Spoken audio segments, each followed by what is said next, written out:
जब चीन अपनी नौसेना के दम पर हिंद महासागर में कब्जा जमाने की कोशिश कर रहा था, उसी वक्त भारत ने एक ऐसा कदम उठाया जिसने पूरी दुनिया को हैरान कर दिया। 55 देशों की नौसेनाएं एक साथ भारत के तिरंगे के नीचे। ये केवल एक अभ्यास नहीं है, बल्कि एक रणनीतिक संदेश है, क्योंकि अब हिंद महासागर का भविष्य कोई और नहीं बल्कि भारत तय करने वाला है। तो चलिए जानते हैं भारत के समुद्र शक्ति प्रदर्शन की वो कहानी जिसने चीन को बेचैन कर दिया है। कभी हिंद महासागर को शांति का प्रतीक माना जाता था, पर अब यही इलाका दुनिया की सबसे बड़ी सामरिक प्रतिस्पर्धा का केंद्र बन चुका है। यह अब लहरों के नीचे सिर्फ मछलियां नहीं, बल्कि जासूसी ड्रोन, पनडुब्बियां और युद्धपोत घूम रहे हैं, जहां हर देश अपने हितों के लिए एक दूसरे की गतिविधियों पर नज़र रख रहा है। चीन ने बीते कुछ वर्षों में अपने नौसैनिक ताकत में ज़बरदस्त बढ़ोतरी की है। उसके जासूसी जहाज, रिसर्च वेसल्स और सर्वे शिप लगातार हिंद महासागर में सक्रिय रहते हैं। इनका असली मकसद समुद्र की गहराइयों से डेटा जुटाना है, जो बाद में युद्ध की रणनीति में काम आता है। भारत यह सब बारीकी से देख रहा है और अब उसने जवाब देना भी शुरू कर दिया है।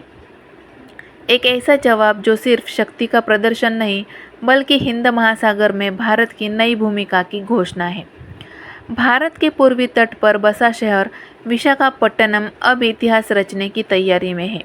यहाँ होने जा रहा है एक्सरसाइज मिलन 2025, जो दुनिया के सबसे बड़े नौसैनिक योजनाओं में से एक है। इस बार इसमें 55 देशों की नौसेनाएं शामिल होंगी। अमेरिका, रूस, जापान, ऑस्ट्रेलिया, फ्रांस, ब्रिटेन और कई अन्य राष्ट्र इसमें शामिल होंगे। यह आयोजन सिर्फ सैन्य अभ्यास के लिए नहीं, बल्कि एक कूटनीतिक संदेश देने के लिए है कि हिंद महासागर क्षेत्र में भारत अब केंद्र में है और सबकी निगाहें उसी पर है। यह वो समय है जब दुनिया की नज़र चीन की आक्रामक गतिविधियों पर टिकी है और भारत इस आयोजन के जरिए दुनिया को एकता और सामरिक संतुलन का रास्ता दिखा रहा है। भारत यह साबित करना चाहता है कि अगर कोई देश इस महासागर में स्थिरता बनाए रख सकता है, तो वो केवल भारत है। 55 देशों का एक मंच और भारत की वैश्विक जीत। सोचिए, जब एक तरफ चीन अकेले अपने विस्तारवादी रवैये के लिए बदनाम हो रहा है, उसी वक्त भारत 55 देशों को एक साथ लाकर सहयोग और सुरक्षा का संदेश दे रहा है। यह भारत की डिप्लोमेटिक स्ट्राइक है, जहाँ कोई मिसाइल नहीं, बल्कि विश्वास के रिश्ते इस्तेमाल किए जाते हैं। इतिहास में पहली बार इतनी बड़ी संख्या में देशों की नौसेनाएं भारत की मेजबानी में समुद्र में उतरेंगी। यह केवल एक एक्सरसाइज नहीं, बल्कि भारत की कूटनीतिक ताकत का प्रदर्शन है, जहां भारत एक ग्लोबल मैरीटाइम लीडर के रूप में उभर रहा है। यह चीन के लिए एक बहुत बड़ा झटका है, क्योंकि चीन इतने देशों का समर्थन कभी हासिल नहीं कर पाया है। विशाखापट्टनम नौसेना का गर्व और भारत की नई रणनीति। भारतीय नौसेना के उप प्रमुख वाइस एडमिरल संजय वात्स्यायन ने साफ कहा है कि हिंद महासागर में बाहरी शक्तियों की मौजूदगी लगातार बढ़ रही है, लेकिन भारत अब सिर्फ देखने वाला नहीं है, बल्कि कंट्रोल करने वाला देश बन चुका है। इसी सोच के तहत भारत ने सिर्फ मिलन ही नहीं, बल्कि एक साथ 3 भव्य आयोजन करने का फैसला किया है। पहला है मिलन नेवल एक्सरसाइज, युद्धपोतों का संयुक्त अभ्यास। दूसरा इंटरनेशनल फ्लीट रिव्यू IFR, दुनिया के जहाज़ों की परेड। और तीसरा है इंडियन ओशियन नेवल सिम्पोसियम IONS, मतलब कि रणनीतिक सम्मेलन। ये तीनों आयोजन 15 से 25 फरवरी के बीच होंगे। इस दिनों तक विशाखापट्टनम की समुद्र लहरें भारत के सामरिक कौशल की गवाह बनेंगी। यह सप्ताह इतिहास में दर्ज होगा, जब भारत ने समुद्र के रास्ते दुनिया को एक नया संदेश दिया है। भारत ने किन्हें नहीं बुलाया और क्यों? अब ज़रा ध्यान दीजिए, भारत ने इस आयोजन में 3 देशों को जानबूझकर नहीं बुलाया है। उसमें है चीन, पाकिस्तान और तुर्की। इस कदम के पीछे भारत का स्पष्ट संदेश छिपा हुआ है, जो संदेश भारत की सुरक्षा चिंताओं को अनदेखी करते हैं। जो हमारे खिलाफ रणनीतिक गठजोड़ बनाते हैं, उन्हें भारत अपने समुद्री मंच पर जगह कभी नहीं देगा। चीन और पाकिस्तान दोनों हिंद महासागर में लगातार गतिविधियां बढ़ा रहे हैं, जासूसी मिशन चला रहे हैं और समुद्री संतुलन बिगाड़ने की कोशिश कर रहे हैं।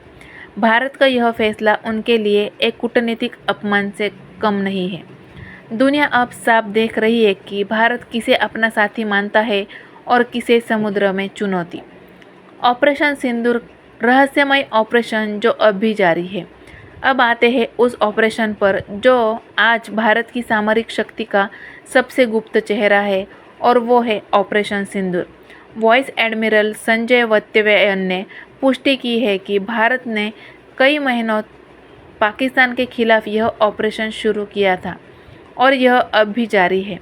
इस ऑपरेशन के तहत भारत ने अरब सागर से लेकर हिंद महासागर तक निगरानी बढ़ा दी है। इसमें शामिल है P-81 surveillance aircraft, INS Arihant जैसी परमाणु पनडुब्बियां और कोस्टल रडार नेटवर्क। इनके जरिए पाकिस्तान की हर गतिविधि पर भारत की पैनी नज़र बनाई हुई है, चाहे वो ग्वादर पोर्ट हो या अरेबियन सी। किसी को अंधेरे में जहाज़ पर ऑपरेशन सिंदूर न केवल पाकिस्तान को जवाब देने के लिए हो चुका है, बल्कि यह संदेश देने के लिए भी हुआ है कि भारत की सुरक्षा योजनाएं अब किसी भी बाहरी दबाव में भी नहीं रुकेंगी। चीन की समुद्र चालें और भारत की तैयारियां। दूसरी तरफ चीन अपनी गतिविधि से बढ़ रहा है। उसकी नौसेना अब दुनिया की सबसे बड़ी नौसेना मानी जाती है। उसके पास 370 से ज़्यादा युद्धपोत, 150 से अधिक पनडुब्बियां और कई उन्नत जासूसी जहाज़ हैं। इन जहाज़ों का असली मकसद रिसर्च नहीं, बल्कि निगरानी और जानकारी इकट्ठा करना है।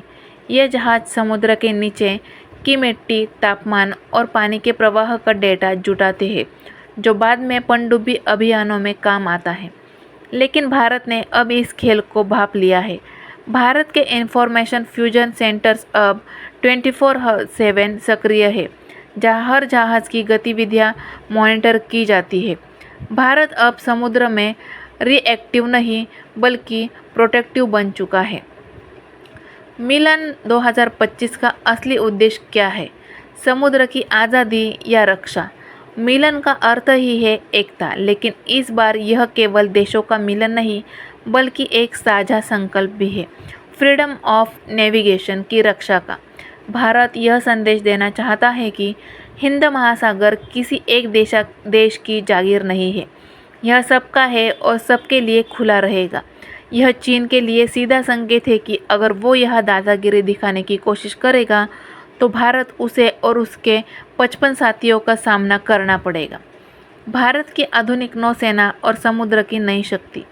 भारत ने पिछले कुछ वर्षों में अपनी नौसेना को अभूतपूर्व रूप से मजबूत किया है। INS विक्रांत भारत का पहला स्वदेशी एयरक्राफ्ट कैरियर है। INS अरिहंत परमाणु शक्ति से लैस पनडुब्बी है। P-81 पोजीडन आसमान से समुद्र की निगरानी करने वाला उन्नत विमान, और विशाखापट्टनम क्लास डिस्ट्रॉयर्स दुश्मन के जहाज़ों को पलक झपकते खत्म करने में सक्षम है। आज भारत के पास न केवल मजबूत नौसेना है, बल्कि उन्नत टेक्निक और स्वदेशी हथियारों का भंडार भी है।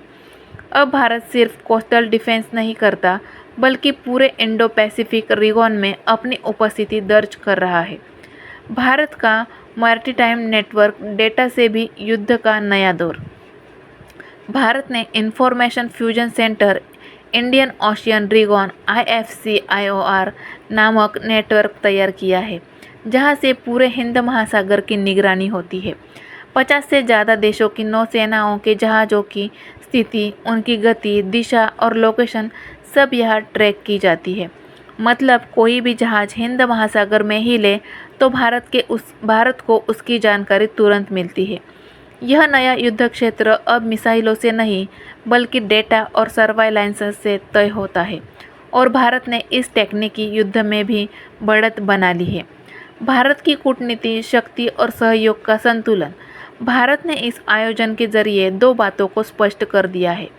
पहली ये कि वह अब केवल रीजनल पावर नहीं है, बल्कि एक ग्लोबल मैरीटाइम पार्टनर बन चुका है, और दूसरी ये कि हिंद महासागर में जो भी निर्णय लिए जाएंगे वो अब भारत के बिना नहीं हो सकेंगे।